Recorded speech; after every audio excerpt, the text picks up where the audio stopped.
Hallo liebe Leserfreunde. Mit diesem Laser geht es auf einen ganz neuen Level. Nur gravieren und schneiden war gestern. Heute wird auch noch gemalt und gecuttet. Außerdem wird das Modul jetzt schrittweise abgesenkt. Was ich hier stehen habe, den Nähe Max 4. Ich bin schon gespannt, euch seine großartigen neuen Features zeigen zu können. Was mich sehr freut, den Laser darf ich für Geekbuying testen. Danke. Das Auspacken ist wie immer eine saubere Sache. Alle Teile einzeln geschützt für lange Transportwege. Der Laser hat einige große Veränderungen gemacht zu seinem Vorgänger, dem Max 3. Am auffälligsten natürlich seine neue Farbe, ein schickes Grün. Die X-Achse hat zur Versteifung eine lineare Schiene bekommen und die Rahmenteile stehen nun fest auf dem Boden. Und auf einige liebgewonnene Sachen wie Schleppketten wurde verzichtet. Dazu gleich mehr. Ich zeige euch den Nähe Max 4 mit dem Modul A40-640. Was ist nun im Lieferumfang enthalten? Die X-Achse, das Rahmenprofil rechts-links sowie die Rahmenteile vorne-hinten. Das Lasermodul, eine Schutzbrille in Rot, die Bedienungsanleitung, ein Stifthalter mit Minen, etwas Testmaterial, für die Wartung etwas Schmierfett, ein USB-Kabel, der Netzstecker und das Netzteil, ein Zahnriemen, Werkzeug, Schrauben, Spanner, ein Kreuzschlitzschraubendreher und für die Riemen Schnellspanner. Außerdem ein Schlauch für den Air-Assist. Das Modul A40-640-2 separat verpackt. Enthalten zwei verschiedene Varianten für den Air-Assist. Hier gibt es die Röhrchen oder die fest zu verbauende Variante. Nähe bietet eine ganze Reihe von Modulen an. Diese sind laut Hersteller alle kompatibel und können mit Zusatz der richtigen Voltspannung nachgerüstet werden. Die X-Achse komplett vormontiert mit linearer Schiene. An beiden Enden sitzt ein Schrittmotor für den synchronen Antrieb in Y-Richtung. Auf der Innenseite das motorbetriebene Zahnrad und jeweils 4 Transportrollen. Rückseitig der Achse ein weiterer Schrittmotor, dieser für den Antrieb des Modulschlitten. Die Besonderheit auf dem Modulschlitten: ein weiterer Motor. Er betreibt eine Spindel, an dem der Modulhalter angebracht ist. Über die Software kann dieser exakt in seiner Höhe positioniert werden. Aber darauf gehe ich nochmal gesondert ein. Von unten wurde dem Modulhalter ein kleiner verlängerter Arm angebracht, um den Endstop auslösen zu können. Der silberne Winkel dient einer nachrüstbaren Lösung für einen schaltbaren Air-Assist. Ich blende euch später noch einmal die nachrüstbaren Teile ein. Das Mainboard mit allen Anschlüssen liegt seitlich, links der Achse. Das Board geschützt von einer zweiten Platte, die Anschlüsse gut erreichbar von außen. Hier kann man zum Beispiel einen Notausschalter, sprich Türmelder, oder eben einen magnetisch schaltbaren Air-Assist anschließen. Nähe hat beim Max 4 keine Schleppketten mehr eingeplant, denn durch den zusätzlichen Motor an der Rückseite hätte dieser die Bewegung beeinflusst. Die Kabel sind nun verbunden gegen ein elastisches Band ausgetauscht worden. Der Schlauch mit einem Schnellverbinder. Startknopf, Stecker und USB-Anschluss sind wie beim Max 3 ohne viel Schnickschnack. Ich denke, hier wurde mehr auf die Nutzung des nachrüstbaren Türmelders gedacht.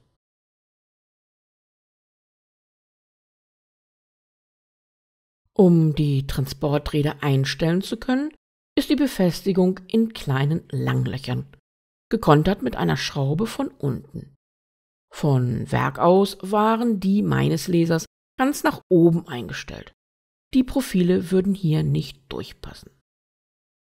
Mit dem Schraubendreher und dem passenden Inbus müssen diese, wenn nötig, vor der Montage angepasst werden.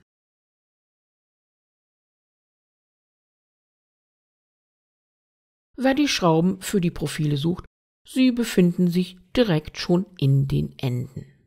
Die Seitenteile durch das untere Schraubloch mit dem Vorderrahmen verbinden. Das obere bleibt noch frei. Die X-Achse rechts und links von hinten auf die Seitenprofile schieben. Jetzt kann auch die Rückseite mit den Seitenteilen verbunden werden. Als nächstes wird der Zahnriemen eingesetzt.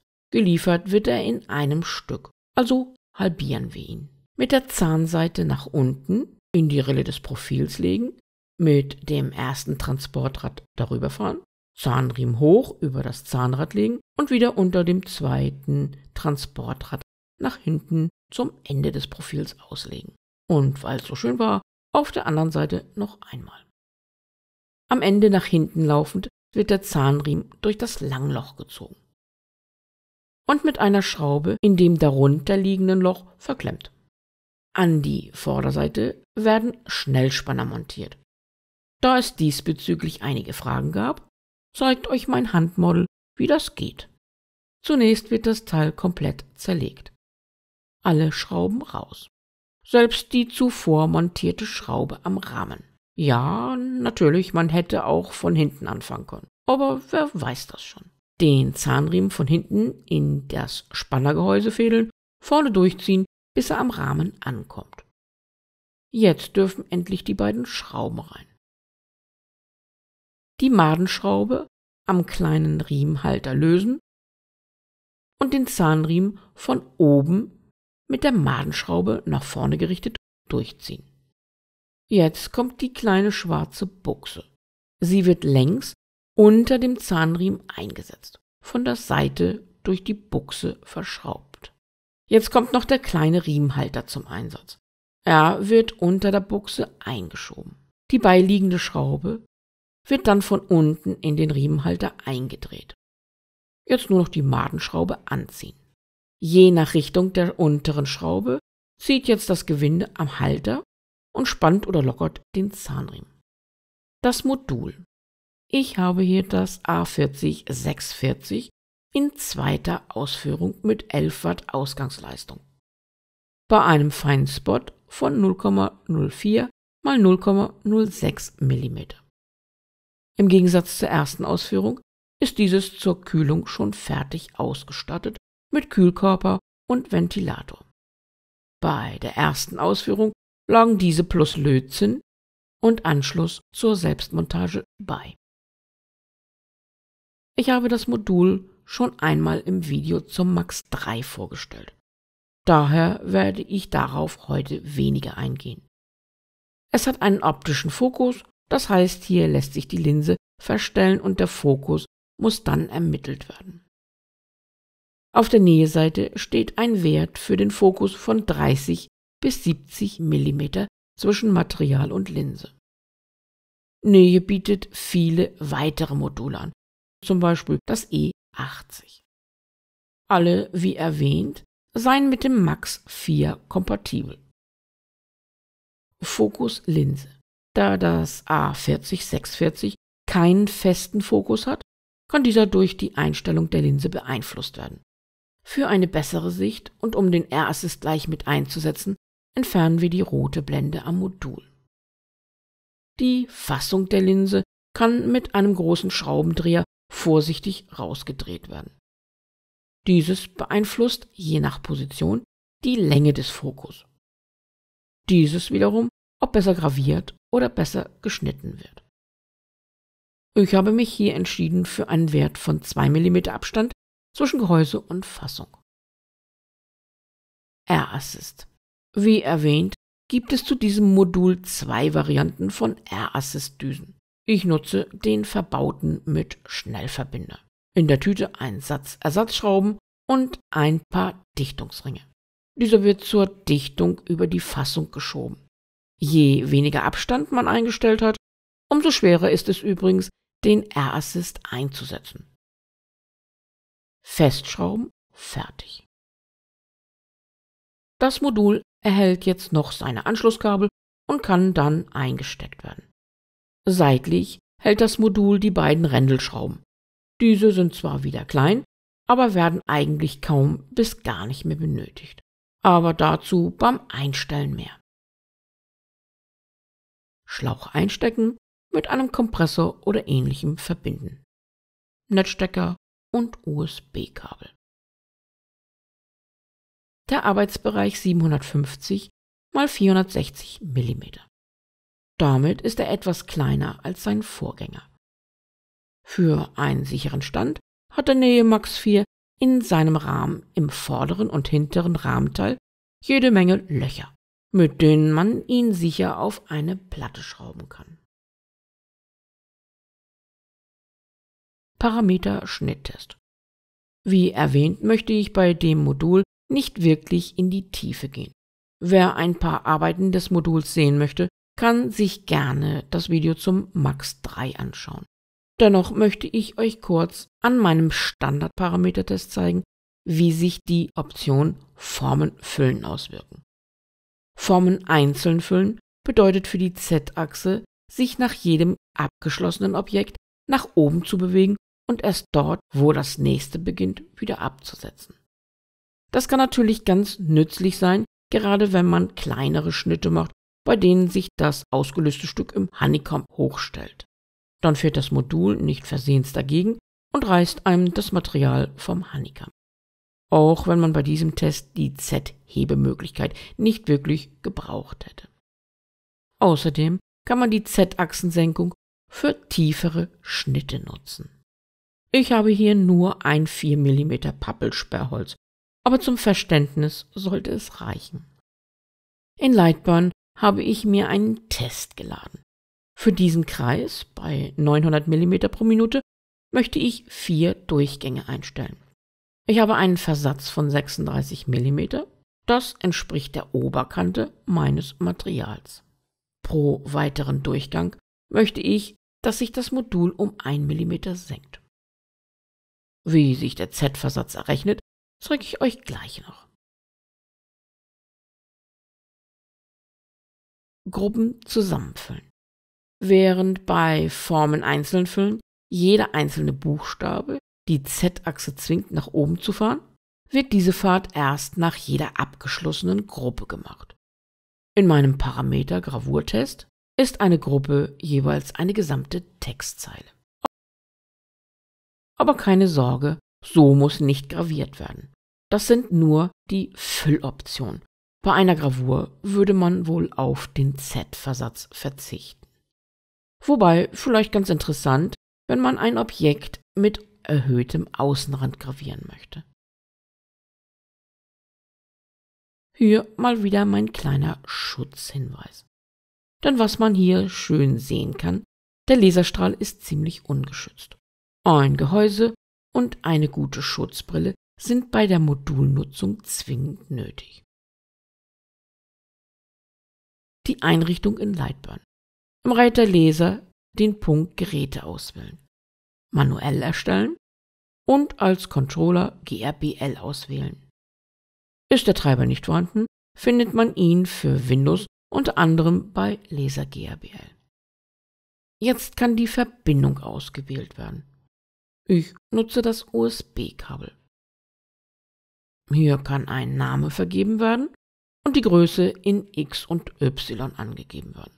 750 x 460 mm.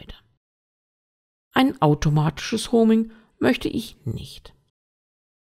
Er ist nun in der Geräteliste verfügbar und kann ausgewählt werden. Und ebenso der COM-Port. Nähe möchte laut Anleitung noch in den Startcode den Wert M7 eingetragen haben. Ein Wert, um den R-Assist zu aktivieren. Auch wenn hier noch kein schaltbares Relais verbaut ist. Damit Lightburn weiß, um welches System es hier geht. M7 oder M8. Außerdem muss die Z-Achsensteuerung in Lightburn aktiviert werden. In den Geräteeinstellungen die Z-Achse aktivieren.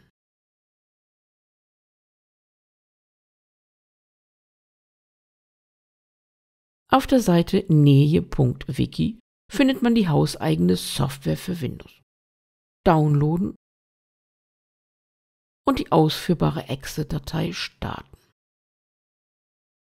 Ein Klick auf den USB-Device und die geöffnete Software verbindet sich mit dem Nähe und meldet, dass ein Update verfügbar ist. Mit OK bestätigt kommt man in einen Firmware-Bereich, der den Stand des Systems, der Nähe und der GRBL Firmware bekannt gibt. Im Klappmenü kann die Version ausgewählt werden und mit einem Klick auf Flash wird die neue Firmware auf den Controller geschrieben. Die Software ist recht einfach strukturiert. Es gibt den Weg zur Wiki-Seite und eine ziemlich umfangreiche Bibliothek mit verschiedensten Grafiken. Im Bereich Control ist die Steuerung für den Auftrag zu finden. Von Bewegung über Leseeinstellung, Geschwindigkeit, Leistung und mehr. CNC enthält jede Menge Informationen über den G-Code. Und Online-G-Code enthält genau diese. Und wer das Menü auf Deutsch benötigt, kann auch dieses einstellen. Ein weiterer Punkt zur Einstellung versteckt sich ebenfalls im Menü, jetzt auf Deutsch, Kontrollen. Hier kann noch einmal eingegriffen werden, wann der Air Assist stoppen soll, die Arbeitsgröße eingestellt werden, sowie die Stärke des Laserlichts, bei Leitbahn auch die Feuerfunktion genannt. Außerdem kann man hier einstellen, an welchem Punkt der Laser nach einem Homing fährt. Ob nun genau per Koordinaten oder mit einer einfachen Punktauswahl. Ein weiterer spezieller Punkt für den MAX 4, die Task-Option, die Einstellung für die Z-Achse. Über das Kontextmenü, rechte Maustaste, erhält man noch die Möglichkeit, ein Bild einzuladen oder einen Text zu setzen. Mein kleines Schaf kann jetzt in der Größe verändert werden und es kann aus verschiedenen Rasterberechnungen gewählt werden. Das übernommene Bild kann noch gedreht oder gespiegelt werden, aber auch inventiert, zum Beispiel für eine Gravur auf Glas. Nähe bietet einen Fotoscanner zur Übertragung von Bildern vom Handy auf den PC. Nach einigen Sicherheitsabfragen wird die Verbindung über einen QR-Code auf der Seite aufgebaut. Erstellte Bilder kann man so uploaden. Ob man dies unbedingt benötigt? Ich denke, da kommt man mit seiner Cloud weiter. Da Software dieser Art oft einen Ein- und Ausgang freilegen, würde ich hier auf jeden Fall dazu raten, die Genehmigung in der Firewall zu beschränken. Es gibt außerdem noch eine Nähe-App zum Gravieren. Diese habe ich aber nicht mehr getestet, da sie scheinbar nicht direkt von Nähe ist. Und die Möglichkeit einer Offline-Steuerung. Die Nähe-Firmware kann laut dem Hersteller als virtueller Befehlscontroller verwendet werden und GC-Dateien über die Nähe-Software drahtlos an den Laser senden.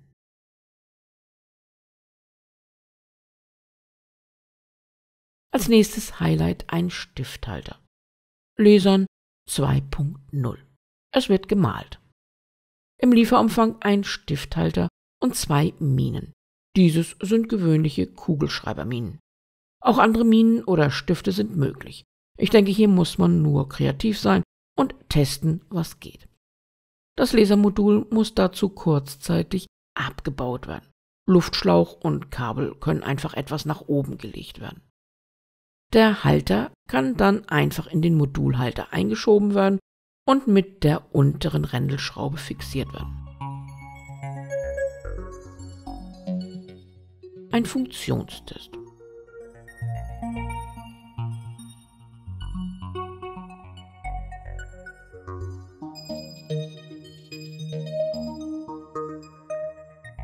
Läuft. Was hier zu beachten ist, der Stift ist nicht sonderlich lang. So muss das Material unbedingt erhöht werden.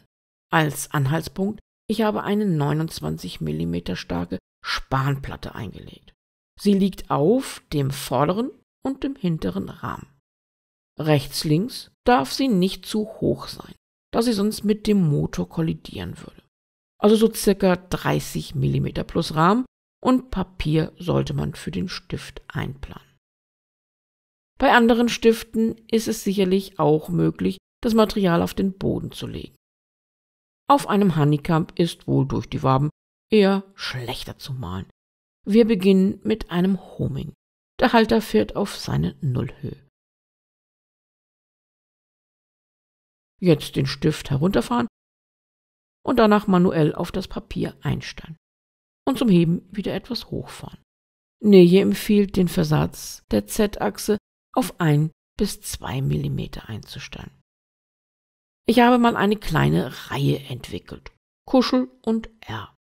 Unschwer zu erkennen, ein Hund, der sich in eine Stoffkatze verliebt hat. Viele verschiedene Postkarten zu allen Anlässen. Die gibt es natürlich auch als Download. Heute aber als Härtetest eine für den Leser in XXL. Oder ist es jetzt ein Drucker? Ich habe das Blatt auf dem Brett fixiert. Der Stifthalter ist versehen mit einer kleinen Feder für den Andruck. Zum Beispiel eine Schieflage kann die Feder also ausgleichen. Dennoch hatte ich einige Probleme mit einer zuvor aufgelegten Platte. Sie war wohl gewölbt, gebogen und hatte gleich mehrfach unterschiedliche Höhen. Was ganz prima funktioniert hat, den Stift auf einem Zettelchen auszurichten und das Lesermodul samt Zettel auf dem Brett ähnlich wie bei einem 3D-Drucker in allen Ecken zu prüfen. Der Laserdrucker ist nebenbei auch ein Cutter. Er kann tatsächlich auch Vinyl schneiden. Es gibt bei Neje dazu passend einen Satz Klingen. Zur Nutzung wird einfach nur der Halter ausgetauscht und mit Klingen gefüllt. Eigentlich wollte ich euch das zeigen und habe mir einen Satz mit Halter bestellt, etwas Flockfolie und ein paar T-Shirts gekauft.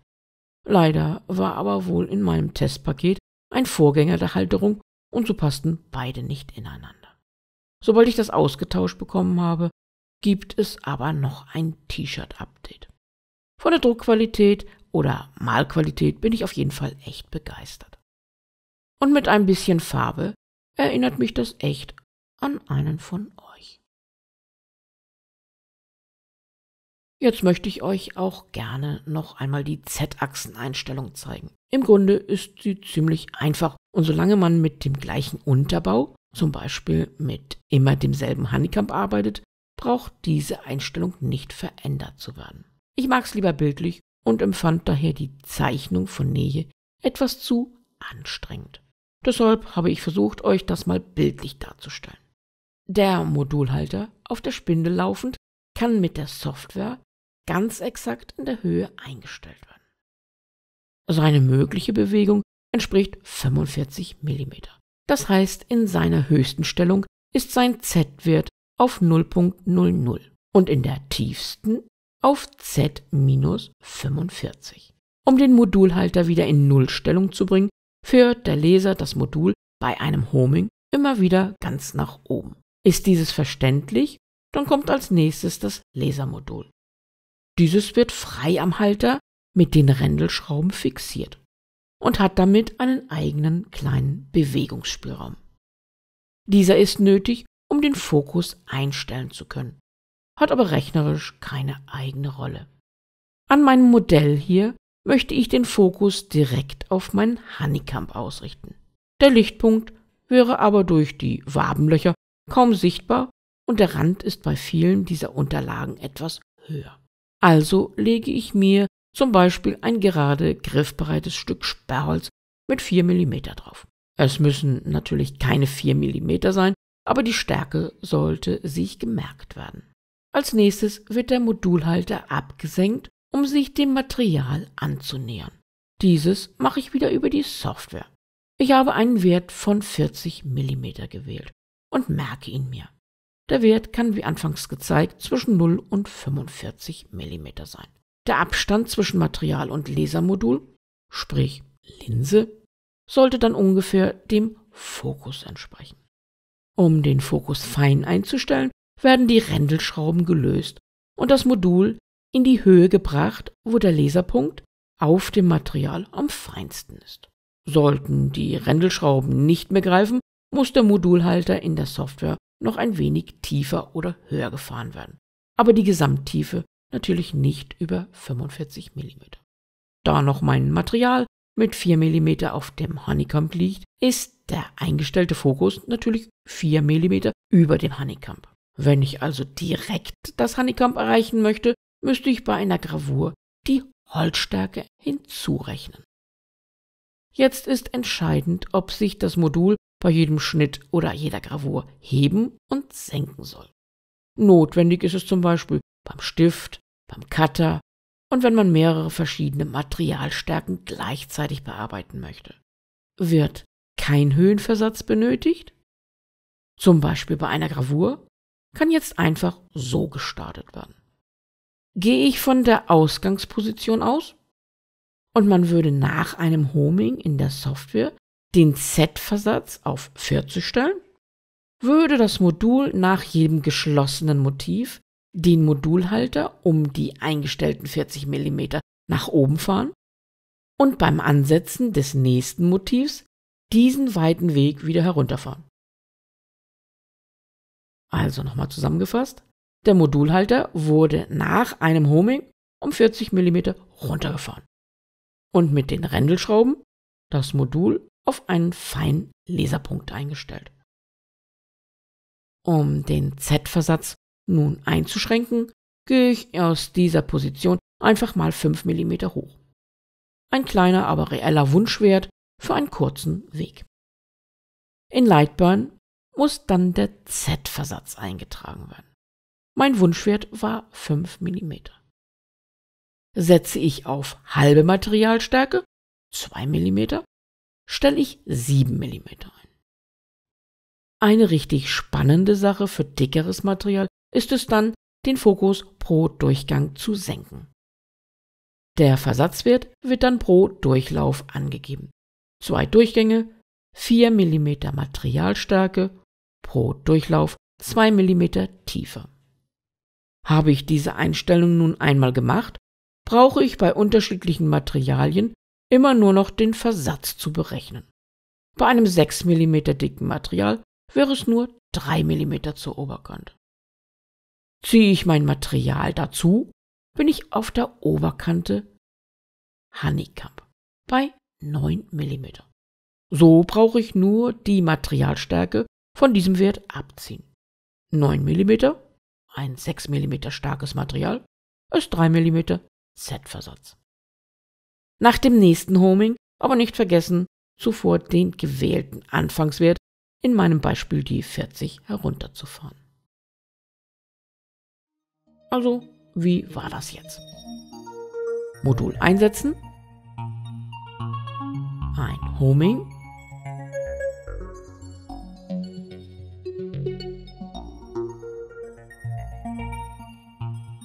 ein Honeycomb, ein Testbrett.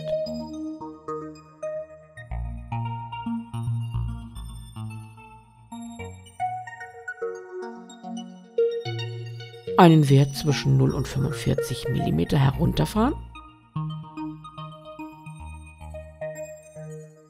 Laserspot fein einstellen.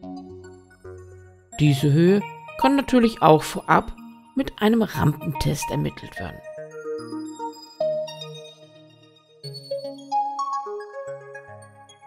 Jetzt etwas hochfahren, ich möchte 5 mm, diesen Wert in Lightburn unter Z-Versatz eingeben.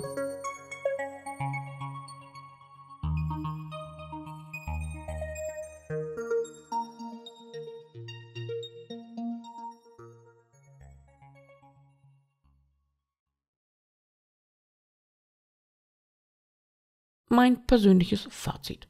Der Nähe-Max hat sich meiner Meinung nach ganz weit nach vorne gespielt. Hier hat Nähe nicht zu viel versprochen. Er ist seinem Vorgänger weit überlegen. Der Rahmenbau, die lineare Achse, macht ihn zu einem extrem formstabilen Gerät. Da die Lasermodule untereinander tauschbar sind, habe ich verzichtet zu zeigen, was es alles kann. Das A40640 macht eine gute Arbeit, so auch beim Max 3 gezeigt. Auch wenn es vielleicht nur ein Gadget ist, sind die beiden Zusatzmöglichkeiten Zeichnen und Cutten für mich ein absolutes Highlight. Das wird sicher userabhängig sein, ob man dieses benötigt. Ich habe schon immer mit einem Schneideplotter gearbeitet und finde es genial, Vinyl schneiden zu können. Aufkleber erstellen, T-Shirt-Druck und so weiter. Was hier zumindest der Stift bewiesen hat, die Aufgabe hat er voll erfüllt. Ebenso sein Z-Achsenversatz. Unterschiedliche Höhen in einem Auftrag bieten wieder ganz neue Möglichkeiten. Was mir beim Nähen ein wenig schwerfällt, ist die Unterdimension des Schlauchs für den Air Assist. Meine normalen Kompressoren sind dadurch etwas zu schwach. Ich denke, die Leistung des Air Assists könnte noch um einiges verbessert werden. Außerdem hätte ich mir gewünscht, dass der Stifthalter mit einer Verlängerung gekommen wäre. Die fehlende Schleppkette gefällt mir sogar recht gut. Die Anbringung beim Max 3 war etwas fummelig. Durch den Motor an der Rückseite wäre diese dazu nicht mehr möglich. Der Laser wirkt jetzt ruhiger, übersichtlicher, moderner und aufgeräumter.